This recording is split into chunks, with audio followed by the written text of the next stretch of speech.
But studying God's Word will never do you any harm if you'll stick strictly to the Word of God. Shirley from Wisconsin. When we die, do we go straight to heaven, or do we stay in the ground until Jesus comes back to take us to heaven? Well, what does the Bible say? New Testament, 2 Corinthians chapter 5, verse 7 and 8, to be absent from this flesh body is to be present with the Lord.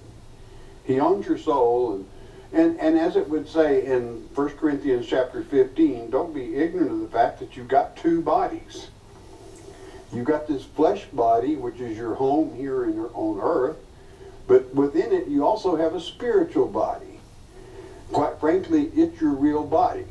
It was your body you had in even the first earth age. And what does the Bible say? And listen to me very carefully. Ecclesiastes chapter 12, verse 6 and 7.